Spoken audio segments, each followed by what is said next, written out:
Good morning students. Myself Manoj Chotiya from Raghunath विद्यालय रतनगढ़। हम लोग पढ़ रहे थे श्वसन के अंतर्गत हमने श्वसन के प्रकार, श्वसन की क्रियाविधि, वायवीय श्वसन की क्रियाविधि, शर्करा विघटन के कुछ अन्य पद जिसमें अपना था हेक्सोज मोनोफास्फेट और एंटनर ड्यूडोरोफ पद। उसके बाद में आता है एक महत्वपूर्ण टॉपिक श्वसन गुणांक। छोटा सा टॉपिक है हालांकि, लेकिन कई बार इसमें बहुत सारे एक नंबर के प्रश्न बनते हैं, जिनमें से कोई भी प्रश्न जो है वो परीक्षा में पूछा जा सकता है, इसलिए आप इसको ध्यानपूर्वक समझेंगे। जैसा कि आप लोगों को पता है कि अपन ने देखा था वायवीय श्वसन की क्रियाविधि। तो वायवीय श्वसन की क्रियाविधि के अंतर्गत अपन देखते हैं कि अपचय और उपचय दोनों प्रकार की क्रियाएं होती है। ठीक है, तो इस प्रकार से हम कह सकते हैं कि श्वसन क्या है, एक एम्फीबोलिक क्रिया है। ठीक है, अपचय और उपचय दोनों ही क्रियाएं इनमें होती है। कुछ पदार्थ टूटते हैं, कुछ नए बनते हैं, तो टूटने को उपचय और नए जो बनते हैं छोटे छोटे पदार्थों से बड़े पदार्थ बनते हैं उसको अपचय कहते हैं, और दोनों को संयुक्त रूप से उपापचय कहते हैं। तो यहाँ पर क्या है, उपचय और अपचय दोनों प्रकार की क्रियाएं होती है, इसलिए श्वसन की जो क्रिया है वो क्या है, एम्फीबोलिक पथ है। ठीक है, उसके बाद में देखिए श्वसन गुणांक। श्वसन गुणांक किसे कहते हैं? अंग्रेजी में कहते हैं इसको रेस्पिरेटरी क्वोशिएंट, और शॉर्ट में इसको प्रदर्शित करते हैं RQ। Respiratory quotient means RQ। RQ is equal to, RQ बराबर किसके है, श्वसन में विमुक्त यानी श्वसन की अभिक्रिया में जो CO2 के कण, CO2 के मॉलिक्यूल उत्सर्जित होते हैं, अपन जानते हैं C6H12O6 plus O2 is equal to CO2 plus H2O। तो जो CO2 निकलती है और जितनी ऑक्सीजन उपयोग में ली जाती है, श्वसन में प्रयुक्त O2, इन दोनों के अनुपात को क्या कहते हैं, श्वसन गुणांक। आगे बात समझ में, श्वसन गुणांक किसे कहते हैं, श्वसन की अभिक्रिया में निकलने वाली CO2 और प्रयुक्त होने वाली O2 के अनुपात को श्वसन गुणांक कहते हैं। और आप लोग जानते हैं कि कार्बोहाइड्रेट क्या है, प्राथमिक श्वसनीय आधार पदार्थ है। कार्बोहाइड्रेट क्या है, प्राथमिक श्वसनीय आधार पदार्थ। तो इसके आधार पर देखिए, एक बार मैं पुनः रिएक्शन लिख देता हूं। C6H12O6 ये क्या है, कार्बोहाइड्रेट है, plus 6O2 is equal to 6CO2 plus 6H2O। अब अपने को क्या करना है, इसमें से श्वसन में विमुक्त CO2 कितनी हुई, 6CO2 अपॉन कितनी O2 प्रयुक्त हुई, 6O2, और 6 से 6 कट गए, क्या आ गया, 1। ठीक है, तो कार्बोहाइड्रेट के श्वसन गुणांक का मान कितना होता है, 1 होता है। और ये क्या है, अपना आधार पदार्थ है।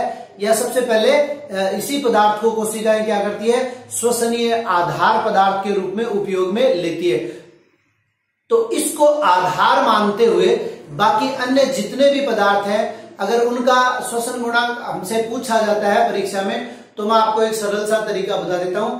आप उनमें 1 से कम या 1 से अधिक ये लिख सकते हैं, और जहां शून्य आएगा वहां शून्य, और जहां अनंत आएगा वहां अनंत। तो ये देखिए मैंने बोर्ड पे लिख दिया है। तो इनमें से किसी का भी श्वसन गुणांक का मान आपको पूछा जा सकता है। कार्बोहाइड्रेट का श्वसन गुणांक का मान क्या हो गया, 1। वसा का होता है 0.7, तो इसको हम लिखेंगे 1 से कम। प्रोटीन का 0.7 से 0.9, तो इसका भी क्या हो गया, 1 से कम। कार्बोक्सिलिक अम्ल का 4 क्या लिखेंगे, 1 से अधिक, क्योंकि 4 ये पर्टिकुलर एक कार्बोक्सिलिक अम्ल का है, किसी का 1.4, किसी का 1.7, किसी का 1.9। तो हमें एक ही शब्द में उत्तर देना है। कार्बोक्सिलिक अम्ल का श्वसन गुणांक का मान क्या हो जाएगा, 1 से अधिक। आपको सिर्फ इतना ही याद रखना है, कार्बोहाइड्रेट का श्वसन गुणांक 1, प्रोटीन और वसा का श्वसन गुणांक 1 से कम, कार्बोक्सिलिक अम्ल का श्वसन गुणांक 1 से अधिक। मांसलोद्भिद पादपों में श्वसन गुणांक का मान 0, और अवायवीय श्वसन में श्वसन गुणांक का मान अनंत। अवायवीय श्वसन में आप लोग जानते हैं क्या होता है, ऑक्सीजन की अनुपस्थिति होती है। तो यहाँ ऑक्सीजन की अनुपस्थिति कर दे, और कार्बन डाइऑक्साइड के कितने भी मोल निकले, मान लीजिए 2 मोल निकल रहे, 2 में 0 का भाग देंगे, क्या होगा, अनंत आएगा। ठीक है, तो अवायवीय श्वसन में श्वसन गुणांक का मान क्या है, अनंत है। मांस रोधित पादपों में श्वसन गुणांक का मान 0 है। कार्बोक्सिल अम्लों में 1 से अधिक, वसा और प्रोटीन में 1 से कम, कार्बोहाइड्रेट में 1। ये हो गया अपना श्वसन गुणांक। इसके पश्चात अपना बचता है श्वसन को प्रभावित करने वाले कारक। देखिए, अन्य क्रियाओं की भांति ही श्वसन की क्रिया को भी प्रभावित करने वाले कारकों को हम 2 भागों में विभक्त करते हैं। पहला है बाह्य कारक और दूसरा है आंतरिक कारक। ठीक है, जिस प्रकार से अपन ने प्रकाश संश्लेषण देखा था उसमें भी बाह्य कारक और आंतरिक कारक थे, तो उसी प्रकार एंजाइम को भी बाह्य कारक आंतरिक कारक, इसी प्रकार श्वसन की अभिक्रिया को भी प्रभावित करने वाले कारकों को 2 भागों में विभाजित करते हैं, बाह्य कारक और आंतरिक कारक। सबसे पहला आता है तापमान। तो तापमान में आप लोगों को बताया हुआ है वही चीज यहाँ पर चलेगी, Q10 का नियम। ठीक है, श्वसन की अभिक्रिया के लिए अनुकूलतम तापमान जो होता है 0 से 35 डिग्री सेंटीग्रेड होता है, और यहाँ इस रेंज के बीच में प्रत्येक 10 डिग्री सेंटीग्रेड की बढ़ोतरी पर श्वसन की दर जो है वो दुगनी हो जाती है।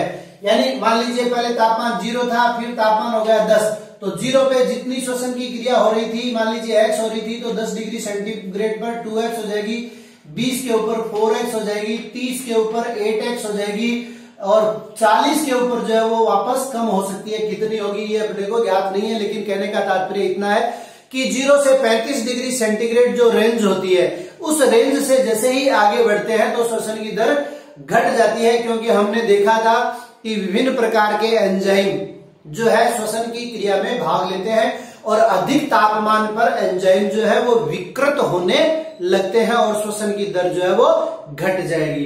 दूसरा है ऑक्सीजन।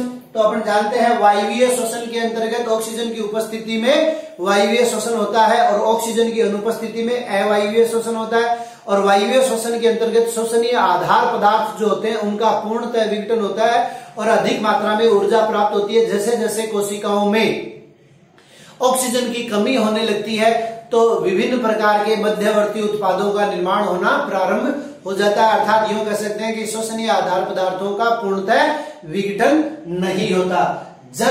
जल आप लोग जानते हैं समस्त जैविक क्रियाओं के लिए जल अत्यंत आवश्यक है। जल एक माध्यम का कार्य करता है। जल की कमी से क्या होगा, विभिन्न प्रकार के जो उपापचय क्रियाएं हैं वो क्या हो जाएगी, मंद हो जाएगी, क्योंकि जल जीव द्रव्य का अधिकांश आप लोगों को पता है 90 से 95% भाग क्या होता है, जल होता है। ठीक है, प्रकाश भी एक महत्वपूर्ण कारक है, क्योंकि आप लोग जानते हैं अपन ने प्रकाश संश्लेषण वाले पार्ट में पढ़ा था, ठीक है, और वाष्पोत्सर्जन वाले पार्ट में पढ़ा था कि प्रकाश की उपस्थिति में क्या होता है, रंध्र खुलते एवं बंद होते हैं। तो रंध्रों के खुलने एवं बंद होने के कारण ही क्या होता है, गैसीय विनिमय होता है, अर्थात पादप ऑक्सीजन ग्रहण करेंगे और श्वसन की अभिक्रिया में निर्मित होने वाली कार्बन डाइऑक्साइड को बाहर निकालेंगे। नेक्स्ट है कार्बन डाइऑक्साइड। पादप क्या करते हैं, श्वसन की अभिक्रिया में कार्बन डाइऑक्साइड का निर्माण करते हैं और कार्बन डाइऑक्साइड बाहरी वातावरण में मुक्त करते हैं, और बाहरी वातावरण में कार्बन डाइऑक्साइड मुक्त करके वो ऑक्सीजन और कार्बन डाइऑक्साइड के संतुलन का निर्माण करते हैं। हीथ नामक वैज्ञानिक ने यह बताया था, किसने, हीथ ने, कि CO2 की अधिकता में, आप लोगों को भी पता है कि जहां कार्बन डाइऑक्साइड की मात्रा अधिक होती है हमें श्वास लेने में कठिनाई अनुभव होने लगती है। तो उसी प्रकार हीथ नामक वैज्ञानिक ने यह बताया था कि CO2 की अधिकता में पादपों के रंध्र बंद हो जाते हैं, और रंध्र बंद हो जाएंगे तो क्या होगा, गैसीय विनिमय नहीं होगा और श्वसन की क्रिया जो है वो रुक जाएगी। तो ये हो गया अपने बाह्य कारक। आंतरिक कारकों की बात करें तो सबसे पहला आंतरिक कारक अपना जीव द्रव्य। जीव द्रव्य क्या है, जीव द्रव्य जीवन का भौतिक आधार है, और जीव द्रव्य की उपस्थिति के कारण ही जीव जीवित रहता है, और जब जीवित रहता है तभी उसमें क्या होता है, श्वसन की क्रिया होती है। ये हमने सजीवता के लक्षणों में पढ़ा था। और जीव द्रव्य का अधिकांश भाग आपको बताया जल का होता है। श्वसनीय आधार पदार्थ के रूप में मतलब किसी भी जिस भोज्य पदार्थ का विघटन करके ऊर्जा की प्राप्ति होती है उसे श्वसनीय आधार पदार्थ कहते हैं। और इसमें प्राथमिक आधार पदार्थ कौन सा है, कार्बोहाइड्रेट है। कार्बोहाइड्रेट को सबसे पहले कोशिका क्या करेगी, ऊर्जा के रूप में उपयोग में लेगी। और आप लोगों को पहले भी बताया था, दोबारा रिपीट कर देता हूं, कार्बोहाइड्रेट तुरंत ऊर्जादायक पदार्थ है। सबसे ज्यादा ऊर्जा मिलती है वसा से, लेकिन तुरंत ऊर्जा किससे मिलती है? कार्बोहाइड्रेट से।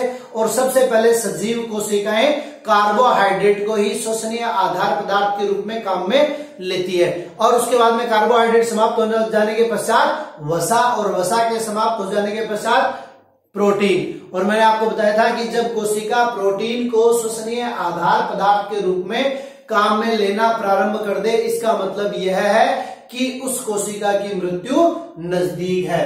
कोशिका की आयु, जैसा कि आप लोगों को पता है, अंकुरित होते हुए बीजों को सर्वाधिक मात्रा में भोजन की और ऑक्सीजन की आवश्यकता होती है और ऊर्जा की आवश्यकता होती है, यूं कहते हैं अपन। तो ऊर्जा किससे मिलती है? श्वसन की अभिक्रिया से।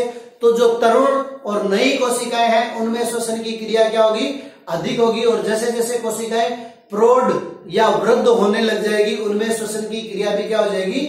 मंद हो जाएगी। अंतिम है अपना चोट व घाव। तो इसके ऊपर 1 नंबर का महत्वपूर्ण प्रश्न बन सकता है। आप लोगों के मस्तिष्क में ये होगा कि जब चोट लग जाती है पादपों में या घाव हो जाते हैं तो उनमें श्वसन की दर जो है वो मंद हो जाती है। नहीं, वहां मंद नहीं होती है। ये अपने को विशेष रूप से ध्यान में रखना है। इसका आप एक प्रयोग समझ सकते हैं अपने घरों में। मान लो जो फल लाते हैं, ठीक है, और उनमें से कोई एक फल सड़ गया हो तो आप उसको छू कर देख सकते हैं कि उस फल का तापमान सामान्य फल की तापमान में अधिक हो जाता है। अर्थात उनमें क्या होता है? श्वसन की अभिक्रिया तीव्र हो जाती है। तो चोट और घाव लग जाता है उन कोशिकाओं में श्वसन की अभिक्रिया तीव्र हो जाती है। और तापमान से मैंने आपको इसलिए बताया कि अगर हम अपनी नाक की अंगुली के पास भी नाक के पास अपन अगर अंगुली ले जाएंगे तो जो वायु बाहर निकल रही है वो अपेक्षाकृत क्या होगी? गर्म होगी। और ये जितनी ज्यादा गर्म हो जाएगी, मतलब जितनी शीघ्रता से गर्म होगी, इसका मतलब श्वसन की अभिक्रिया तीव्र हो रही है। तो कहने का तात्पर्य क्या है कि चोट व घाव के समय कोशिकाओं के अंतर्गत श्वसन की जो अभिक्रिया है वो तीव्र हो जाती है। और अंतिम टॉपिक है अपना इस अध्याय का, वो है श्वसन का महत्व। तो आप लोगों को पता है श्वसन का क्या महत्व होता है। सबसे पहला पॉइंट क्या है? श्वसन की अभिक्रिया के अंतर्गत क्या होता है? भोज्य पदार्थों के विघटन के फलस्वरूप ऊर्जा की प्राप्ति होती है और उसी ऊर्जा से क्या होता है?